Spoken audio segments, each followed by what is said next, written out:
vai ne, ka celsies augšā.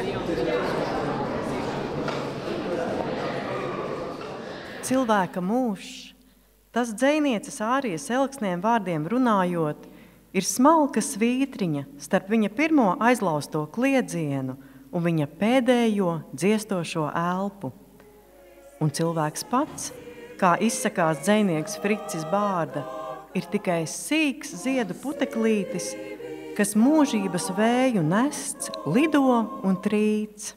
Cilvēka, šī zemes bērna sūtība šai saulē ir piepildīt viņam atvēlēto mūžības mirkli ar krietniem darbiem un atstāt par sevi gaišas atmiņas līdzcilvēkos un pēcnācējos.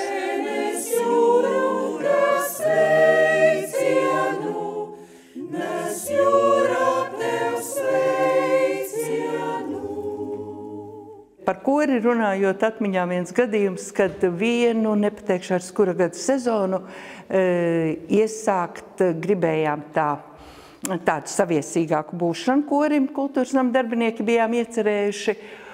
Un tas notika Somu pirtī, aizbraucam uz Somu pirti un tur pēkšņi sākam skatīties, bet kur tad ir skolotājs Ābols? Man ar autobusu jābrauc atpakaļ uz kultūras namu, skatāmies, ka gar kultūras nama logiem iekšpusē baterijas gaisma spīd pie viena loga, nospīd pie otra. Viņš meklē, kuru logu varētu dabūt vaļā, lai varētu izskāpt un tikt laukā no kultūras nama. Bet, protams, visi mūs sagaidīja atpakaļ Somu pirtī un pasākums noritēja viss kā vajag. Kaut arī Ernests Ābols īpašā mūzikas mācību iestādē nebija mācījies, tomēr gandrīz visus 42 skolas darba gadus viņš strādāja par dziedāšanas skolotāju un 35 gadus par skolēnu pūtēju orķestra vadītāju. 60. gada vidū Ābola Ernests nodibināja mandolīnu orķestri, Stīga orķestri, un 2 ziemas es spēlēju orķestrī mandolīnu, trinkšķināja. Kori jau bija visiem obligāti jādzied, man bija otrā balss it kā. Un tad tajā 67. gadā es sāku pievērsties radiomīlešanai. Aizgāju no Stīga orķestra prom. Ernests bija diezgan dusmīgs, jo varbūt, ka man tas kaut kas tur sanāca arī. Un nebija jau daudz puikas, kas ar šitām lietām ņemās ar orķestri. Sakarā ar to viņš man dziedāšanā ceturksnī ielika divnieku. 90. gados, kad es viņam dzīvoklī vēl ķimerēju televizoru, vai no antenlodai vai ko, viņš atcerējās un teica, mēs vēl pasmējamies par to. Tas man vienīgais dzīvnieks ceturksnī bija liecība vēl tagad saglabājusies. Un viņš teica, tas tev par spīti par to bija. Šobrīd man šķiet, ka tēvs man asociējās ar rudeni. Varbūt tāpēc, ka viņam dzimšanas diena ir rudenī, bet varbūt arī tāpēc, ka es ar viņu tā tuvāk satuvinājāmies un tieši viņa dzīves rudenī. Jo pirms tam, ja jāsaka godīgi, es savu tēvu redzēju diezgan maz. Jo, kā jau šeit arī pasākumā tika minēts, viņam skola bija pirmajā vietā.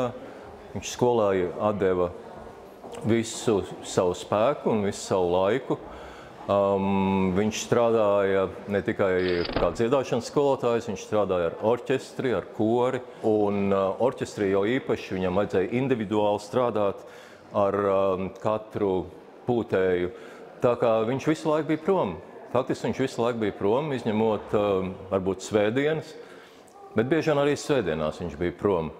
Tad jau viņa dzīves rudenī, ja tā varētu teikt, kad viņš kļuva brīvāks, tad mēs ar viņu satuvinājāmies vairāk, un tad es viņu ieraudzīju arī ne tik daudz vairs ne tikai kā skolotāju, bet arī kā ļoti gādīgu, mīlošu tēvu. Cik bezgalīgi silta saule, ienāk manā pagalmā. Es viņu atceros no tā laika, kad mēs dzīvojām vēl Sīkragā.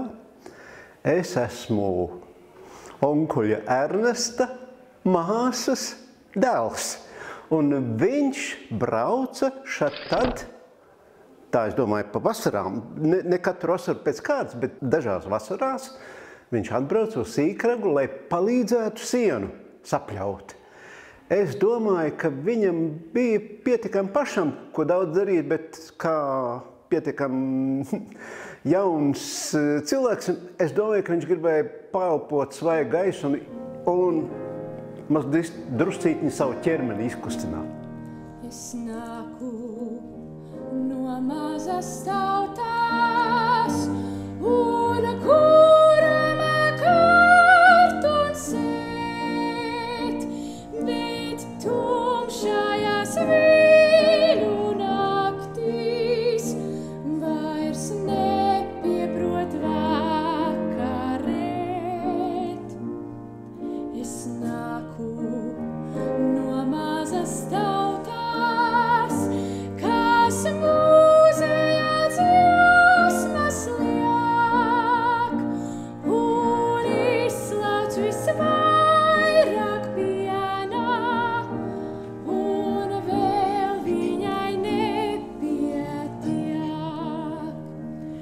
Un vēl skolotājs Ābols manā atmiņā paliek kā džentlmenis.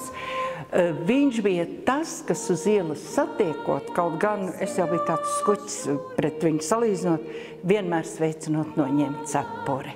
Un tas vienmēr bija tik tā, likās cieņu tev veltījot to mirkli, jā, ar cieņu pret tevi. Un bez viņa patiesībā es pat nevaru nosaukt nevienu, kurš sveicinot nocēla cepuri. Es viņu vienmēr uzskatīju kā skolotāju. Un kā pret skolotāju, man arī bija noteikti bijība pret viņu. Bet vienā brīdī, kad es pats biju jau izmācījies tā drusku kādus tur kursus Ventspils mūzikas vidusskolā, es nodomāju savam onkulim sarīkot tādu mazu testēšanu par harmonijas akordiem. Un man par lielu pārsteigumu viņš visus uzdevumus veica spīdoši. Ar to es gribu sacīt, ka savā laikā skolotāja seminārā gūtā izglītība mūzikas skolotājiem bija ļoti augstā līmenī. Tas, ko no viņa varētu paņemt, ir varbūt pat ne darba mīlestība, jo tā cilvēkam droši vien vai nu ir vai nav, bet viņa attieksme pret darbu, viņa attieksme pret pienākumu, viņa atbildība par saviem vārdiem, viņa atbildības izjūta vispār par to vietu uz šīs pasaules, kur viņš ieņēma. Es negribu teikt, ka viņš mūs kaut kādā veidā būtu tā pedagoģiski mēģinājis mūsos to iedzīt vai iemācīt, bet drīzāk domāju, ka viņš mācīja paraugu. Bērniem ir ļoti svarīgi. Vecāki, viņiem ir tīpaši dzīves sākumā, viņiem nav cita dieva kā tēvs un māte. Un ja vecāki spēja ikdienā rādīt šo paraugu, tad es domāju, tas gluži dabiski arī bērnos uzsūcās un paliek, gribētos cerēt.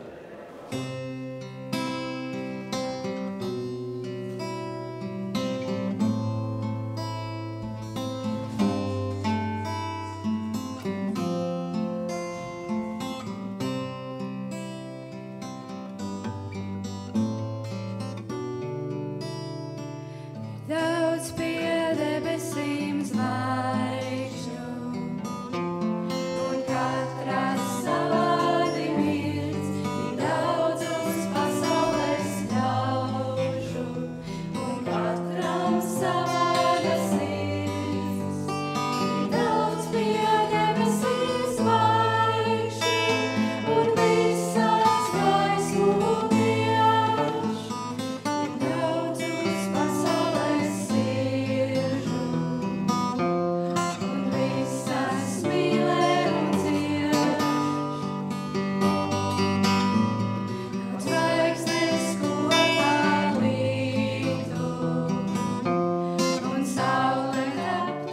Ernesta Ābola mūžs, kā mēs redzam, ir bijis bagāts. Un galvenais tas, ka viņš ir atstājis aiz sevis materiāls, lietas, materiāls, liecības, no kurām vēl varēs smelt dundacnieki vēl un vēl, droši vien. Un liels jums paldies, ka atnācāt, ka jums likās svarīgi atnākt. Pieļauju, ka tas liecina par to, ka viņš ir atstājis kaut kādas pēdas, kaut kādus nospiedumus, ne tikai mūsu atmiņās, bet varbūt arī sirdīs. Viss labais, ko cilvēks savā īsajā vai garajā mūžā paveicis, nepaliek tikai tur vien, ka tas padarīts. Tas laužas tālāk gan telpā, gan laikā. Tas palīdz pateicīgajām nākošajām paudzēm iet kādu soli uz priekšu. Cilvēks